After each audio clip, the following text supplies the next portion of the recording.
Now imagine this, a young waitress, full of conviction, challenges a man she doesn't even recognize, only to find out he's none other than Clint Eastwood, the legendary actor and owner of the very restaurant she works at. What happens next will leave you questioning everything about respect, pride, and the power of humility. Stick around till the end to find out how one confrontation changes everything. You won't want to miss this. Before we dive in, let me know where you're watching from. Drop a comment below. And if you haven't already, make sure to like this video and subscribe for more exciting content. The restaurant was a sanctuary of luxury, an oasis where the hustle and bustle of the outside world faded away into quiet elegance. Gleaming chandeliers hung from the high ceiling, casting soft, golden pools of light over the tables below. The clink of fine china and the muted hum of hushed conversations created an ambience that felt both timeless and sophisticated. It wasn't just any dining establishment. It was an experience, a place where society's elite gathered, where the rich and powerful mingled, and where the food wasn't simply sustenance but an art form. Tonight, however, the usual calm would be disrupted. Unbeknownst to the other diners, a collision of ideologies was about to take place, one that would rattle not just the characters involved, but the very space itself. Julia, a young woman in her mid-20s, was already accustomed to the polished chaos of the restaurant. She worked as a waitress here, a position she had taken up while navigating the uncertain waters of adulthood and academia. College had brought her to the city, an ambitious woman with a razor-sharp wit and an even sharper sense of justice. To Julia, every conversation was a chance to stand her ground, to make her voice heard, and challenge what she saw as the injustices of the world.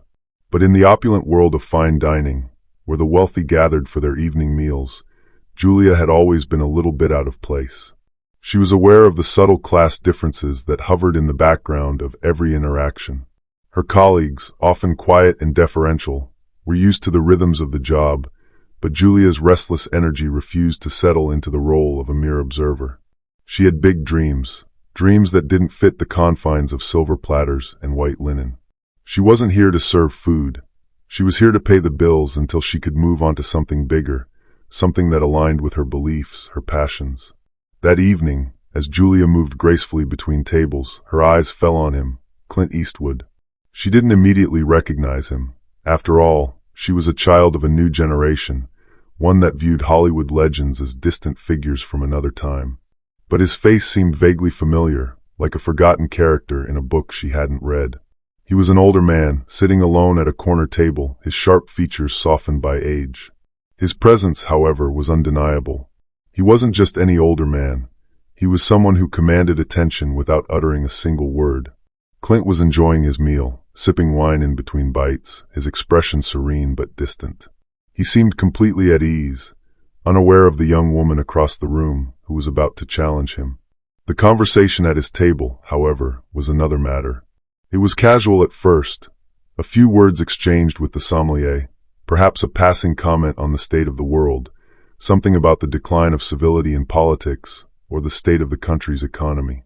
It was a comment that, to Julia, felt like a red flag. To her, it was another example of a man of his generation, a man who had seen it all, but perhaps hadn't taken the time to listen to anyone else. It was a belief she had encountered too many times before, one that she had made it her mission to challenge.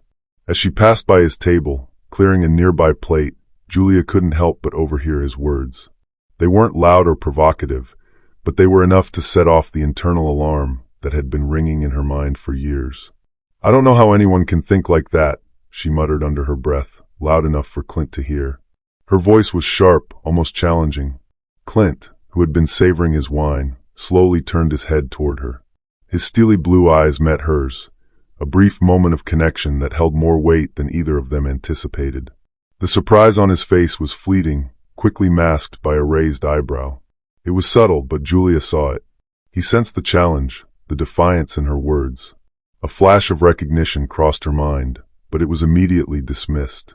He was just another customer in her eyes, one who probably didn't understand the world the way she did. She wasn't about to back down. Taking a deep breath, Julia stood tall, gathering her courage. "You're out of touch. I can't believe you think that way," she blurted out, her words sharper now. There was a slight edge to her tone, a mix of frustration and self-righteousness. A small smirk tugged at the corners of Clint's lips. It wasn't the expression of a man who had been caught off guard. It was the knowing smile of someone who had seen this kind of confrontation 1,000 times. He didn't rise to the bait, didn't lash out in return. Instead, he simply leaned back in his chair, his calm demeanor never wavering. "Out of touch?" he repeated, his voice gravelly but steady. "I think I'm just old enough to have seen a few things you might not have." His words hung in the air, as though daring her to respond. In that moment, Julia felt the weight of his silence pressing in on her, the gauntlet thrown at her feet. The restaurant, filled with the quiet murmur of other diners, seemed to hold its breath, waiting for what would come next. But Julia was too deep in her own convictions to back down. She had made her point. He was wrong. She was right. And she wasn't going to let anyone, especially not him, make her feel otherwise. Clint's expression remained unchanged, his eyes glinting with an unspoken understanding. He wasn't here to argue. He wasn't here to prove anything. Yet, in those few words, he had already planted the seed of doubt in her mind. The stage was set. The collision of ideals had begun. The tension between Clint and Julia simmered in the air, thickening with every passing moment. Julia felt a knot tighten in her chest. Something about Clint's calmness, his casual response, irked her. It wasn't just the words he had spoken, but the way he carried himself, as if he had all the time in the world to dismantle her carefully constructed worldview with a single, quiet sentence. Julia was not the type to let things slide. She was used to being the voice of change, the one who challenged the status quo. But Clint's dismissive tone, the way he seemed to brush off her passionate plea for a better world, stung more than she cared to admit. He wasn't just some out-of-touch old man to be disregarded. No, there was something about his aura, something almost imperceptible, that suggested there was more to him than she could see. But Julia wasn't ready to admit that just yet. She wasn't ready to back down. Her pride was on the line, and when that happens, it's hard to stop the flood of words from rushing out. Her emotions, which had been restrained at first, now exploded in full force. She was no longer just defending her ideas, she was defending herself. "Old enough?" she repeated, her voice rising slightly as she leaned in toward his table. "So because you've lived through a few decades, that somehow makes you wiser? Maybe it's just the opposite. Maybe you're so stuck in the past that you've lost sight of how things actually are now." Her words felt sharper, more pointed as they left her mouth. She could see the other diners out of the corner of her eye, their glances flicking between her and Clint. They were watching, some with faint amusement, others with curiosity.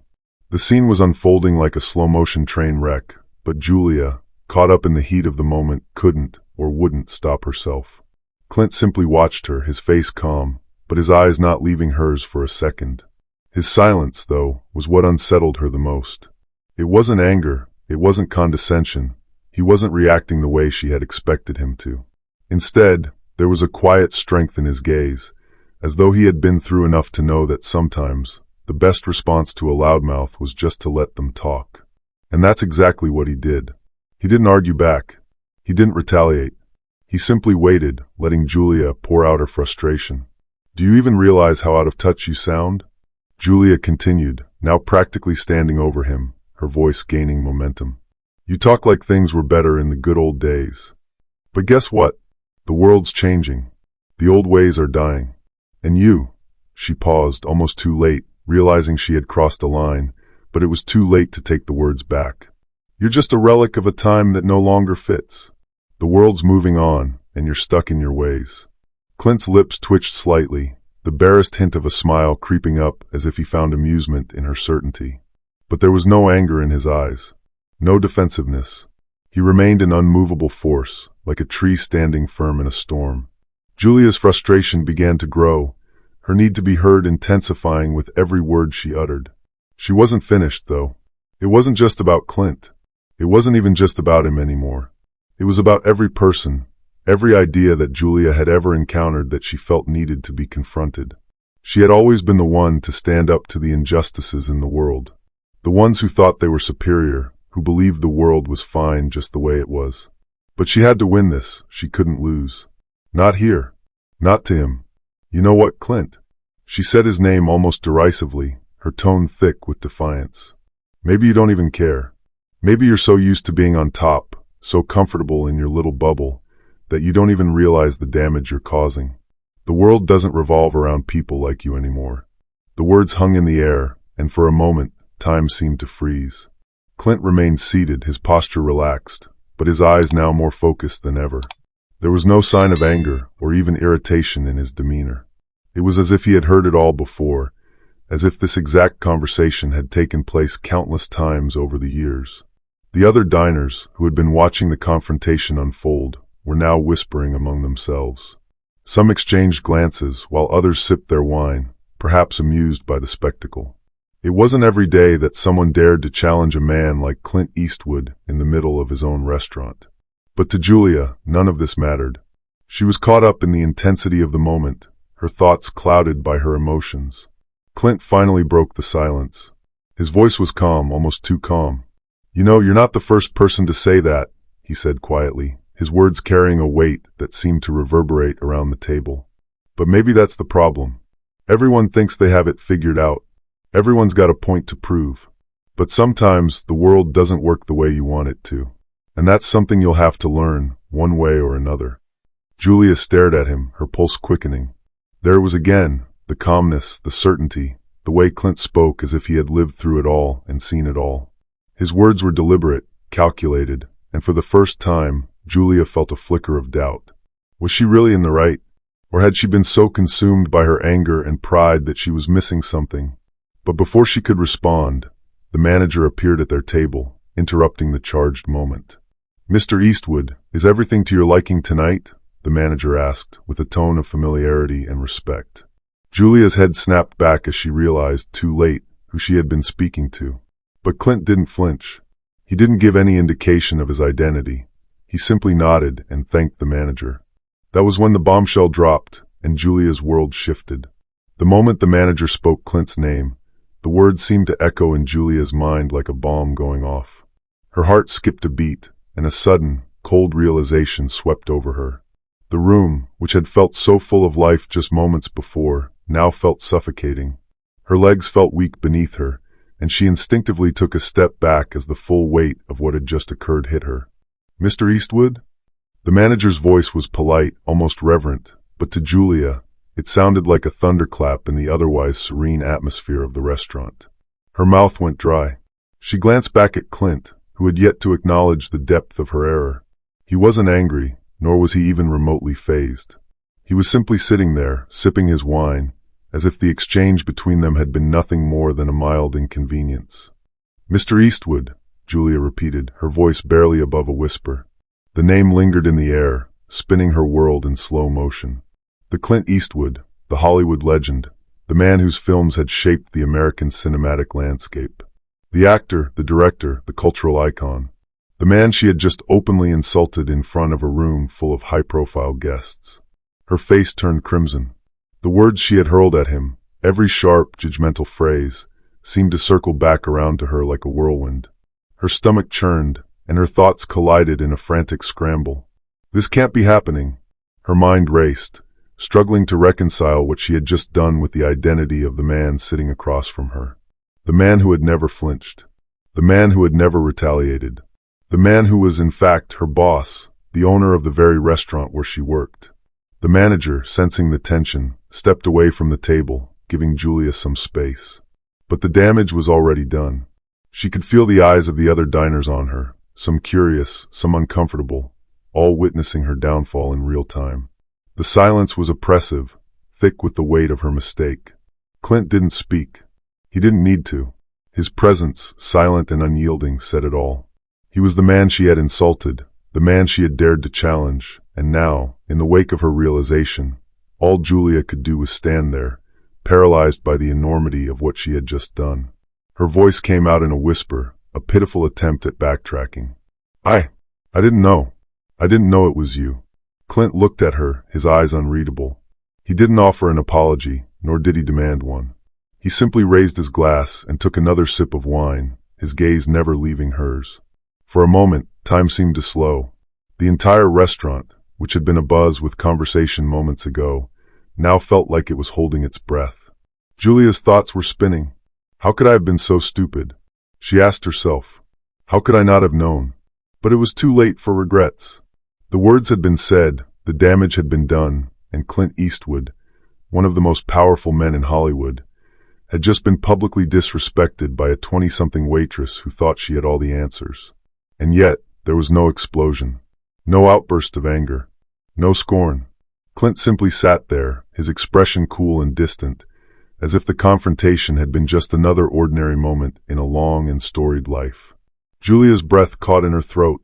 She opened her mouth to apologize, but no words came. How could she apologize for something like this? Could she even make up for it? Would he fire her? Would the restaurant staff know what had happened, and would they treat her differently from now on? Then Clint spoke. His voice was low, smooth, and unhurried, like a man who had lived 1,000 lives and had no rush to share his wisdom. Sometimes it's better to listen before you speak, he said softly, almost casually. You don't always know who you're talking to.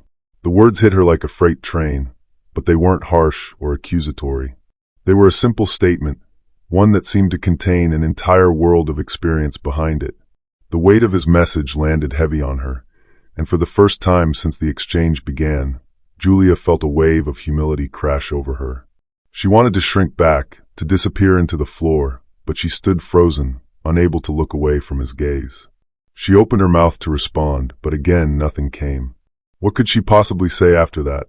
She had just publicly humiliated herself in front of a man who had the world at his feet, and now all she could do was stand there, feeling small and insignificant.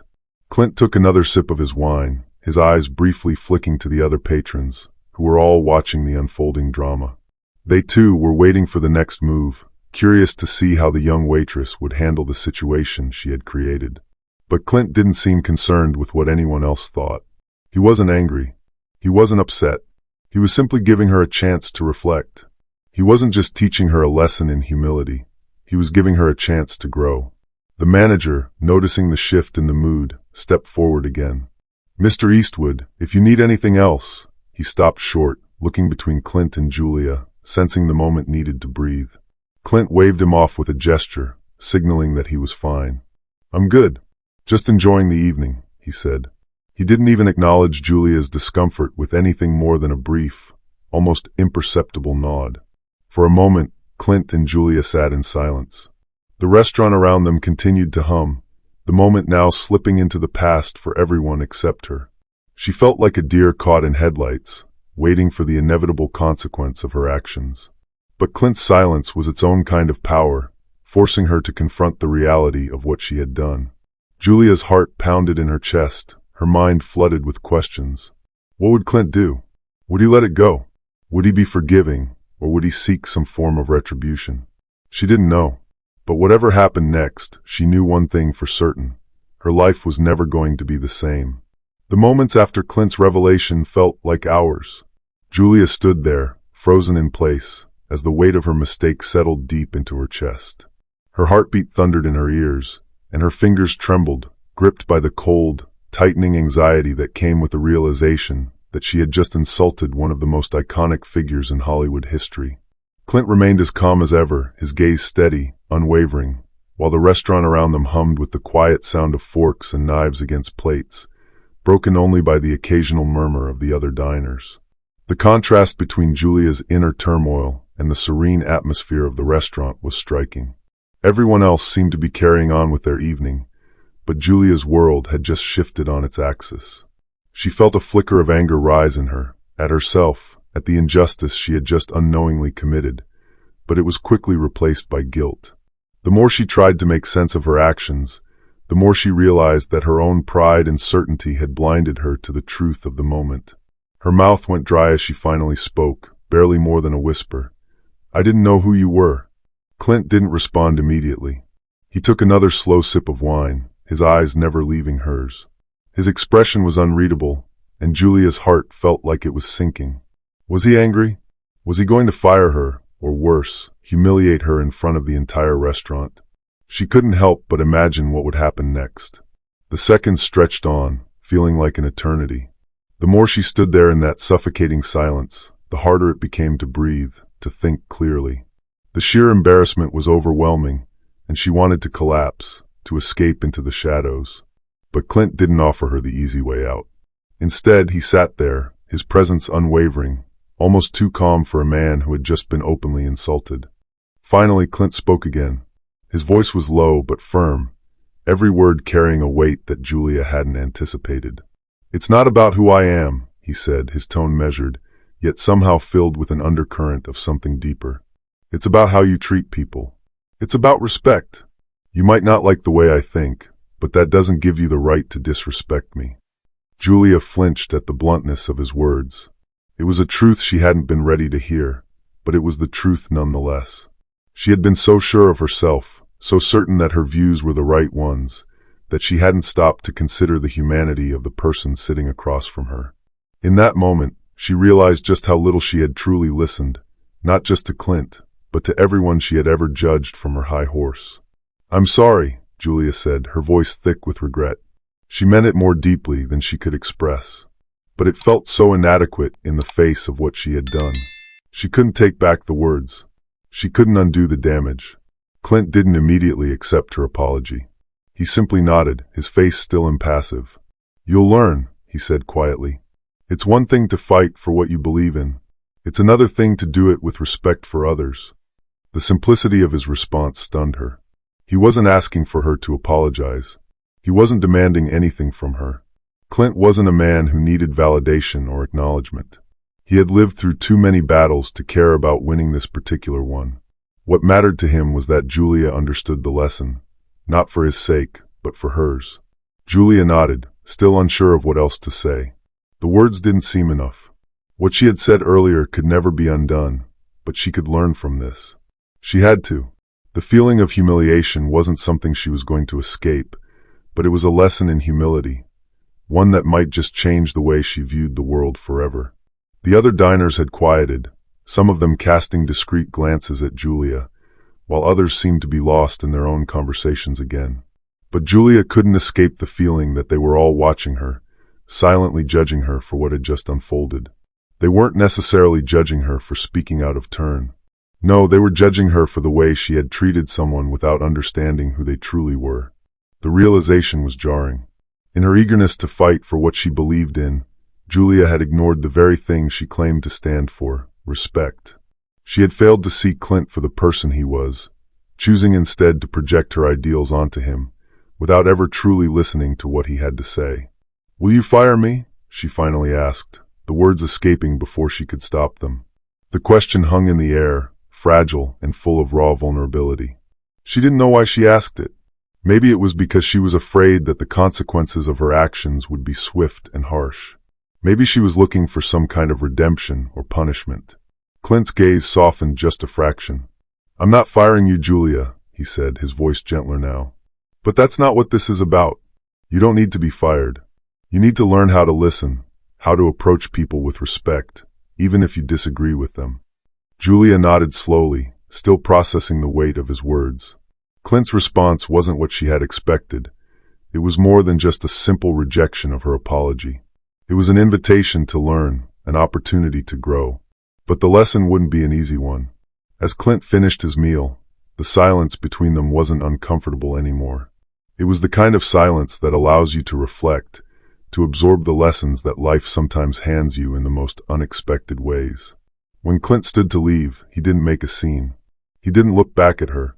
He simply walked out of the restaurant with the same quiet confidence he had entered with, leaving Julia alone with her thoughts. The night stretched on, and the restaurant slowly returned to its usual rhythm, but for Julia, everything had changed. She had crossed a line that night, one that couldn't be erased. But in a way, that was the point. Life wasn't about avoiding mistakes. It was about owning them, learning from them, and becoming a better person because of them. And that night, Julia knew she had learned something far more valuable than she could have imagined. The next few days after the incident felt like a blur. Julia couldn't shake the feeling of the weight of Clint's words. They followed her everywhere, lingering in her thoughts even when she was trying to focus on other things. At work, it was as if the air around her was heavier. The restaurant, once a comfortable part of her routine, now felt like a place where her every move was scrutinized, and it wasn't just by the other diners. She caught a glimpse of herself in the restaurant's polished windows a few times, looking tired and drawn, as if she had been carrying something too heavy for her shoulders. It wasn't just the embarrassment of what had happened, but the quiet, gnawing realization that Clint had shown her a side of herself she hadn't been ready to confront. That was the hardest part of it all. The confrontation wasn't just with Clint. It was with herself. But Clint, as always, had a way of leaving an impression without saying much. He hadn't made a spectacle of her mistake. He hadn't embarrassed her further, but instead, his silence and calmness in the face of her rash words had been more powerful than any reprimand could ever be. Julia had spent hours replaying their exchange in her head, desperately trying to find a way to redeem herself, to make up for her brashness. But she couldn't find an easy way out. There was no quick fix, no simple apology that would undo the damage. If there was going to be redemption, it would come through her actions, not her words. The opportunity for that came sooner than she expected. It was a Friday night, bustling and busy as usual, and Julia was working one of the busiest shifts. The restaurant was full, and the noise of conversations blended with the clatter of dishes and the soft jazz playing in the background. The usual hum of energy filled the space, but Julia's mind was elsewhere. She was focused, yes, but there was a part of her that couldn't help but notice Clint sitting at his usual spot again, his solitary figure cutting through the crowd with an air of quiet authority.